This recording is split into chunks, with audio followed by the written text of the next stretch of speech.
All right, so for the past few months, we've been running this really interesting experiment. We took an advanced AI and we tasked it with analyzing humanity's future, but we didn't just ask it once. We kept going back, asking for updates, to create this sort of living forecast. We wanted to see not just what it predicted, but how and why those predictions would actually change over time. I mean, really, think about that for a second. If you could just ask it point blank, what would it show you? Would it be some kind of utopia or a complete dystopia?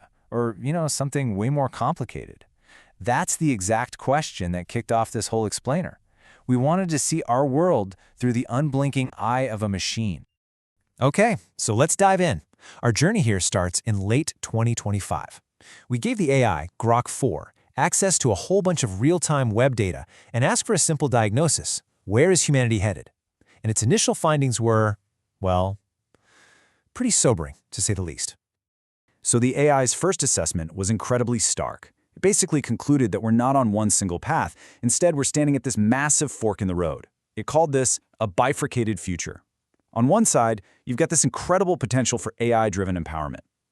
Personalized education, huge health breakthroughs. But on the other side, a path to catastrophe, defined by just massive inequality and a real loss of human agency. Now, this is where it gets really interesting. The AI didn't just say things could be bad. It categorized the specific risks. It identified 3 main ways we could end up on that catastrophic path. First up, a race to the bottom.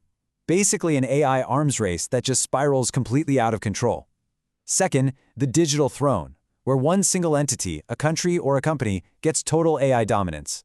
And finally, a corporate singularity, where a couple of corporations get so powerful they can basically rewrite the rules of society. And this analysis wasn't just about some far-off technology. The AI was pulling in real-time data from sources like Human Rights Watch, and it highlighted this really concerning trend of democratic backsliding happening right now. This wasn't a future problem. It was a present-day crisis that was feeding directly into that darker potential future. So, with this pretty grim picture in hand, we decided to narrow the focus a little. We asked the AI for a specific, quantitative prediction. We said, okay, forget the big, broad trajectory for a minute. What's the actual outlook for world peace? To ground its forecast in reality, the AI first spit out this number, nearly $20 trillion. That, according to the Global Peace Index, was the annual economic cost of violence in 2024. I mean, that's a number so big it's almost impossible to wrap your head around, and it represents this massive, constant drain on our world. And this chart, this just illustrates those 2 paths perfectly. If we stay on our current trajectory, the AI forecasts a 15% decline in global peacefulness by 2035. But, and this is a huge but, if we made some key corrections, it projected a potential 12% improvement. The difference between those 2 bars, that's everything. So the big question is, what did the AI even mean by corrections? Well, its whole framework was based on this idea of positive peace. And this isn't just about stopping wars. It's about proactively building the attitudes, the institutions, and the structures that actually create and sustain peaceful societies for the long haul. Okay, great theory. But were any of these corrections actually happening? To find out, we gave the AI a new job. We told it to monitor the pulse of the tech-focused corners of the internet.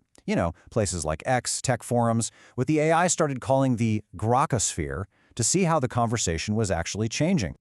And what it found was pretty wild.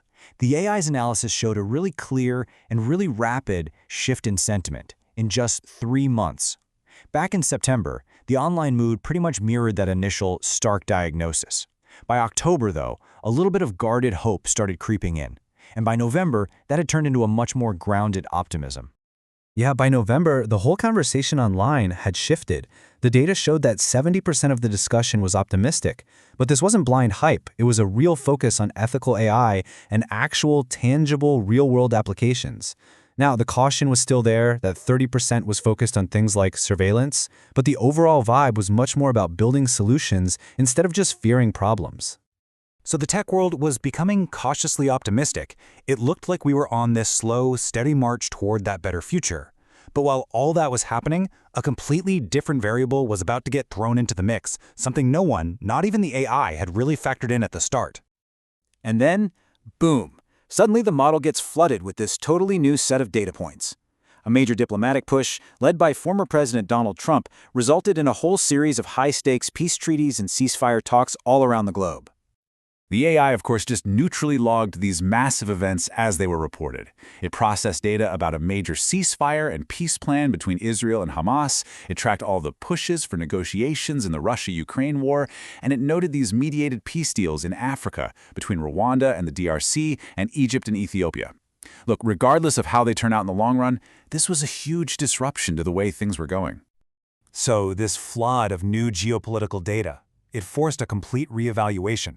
The old forecast was basically obsolete. We had to ask the AI, okay, run the numbers again. Given all this new stuff, what does the timeline for world peace look like now?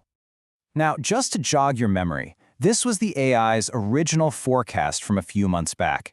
It showed a pretty slow, grinding path forward, with any potential tipping point towards sustainable peace still more than a decade away, somewhere between 2035 and 2040. And here is the revision. After processing the impact of all those new treaties, the AI calculated a dramatically different timeline.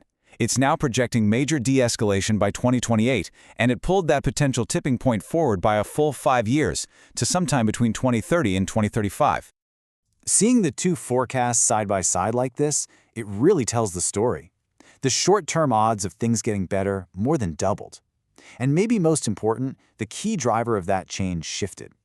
It went from the slow adoption of ethical AI to the immediate, high-impact force of these big geopolitical deals. And this leaves us with a really powerful final thought.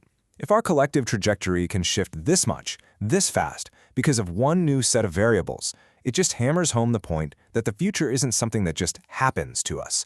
It's something we are actively creating and recreating every single day. The only real question is, what variable changes things next?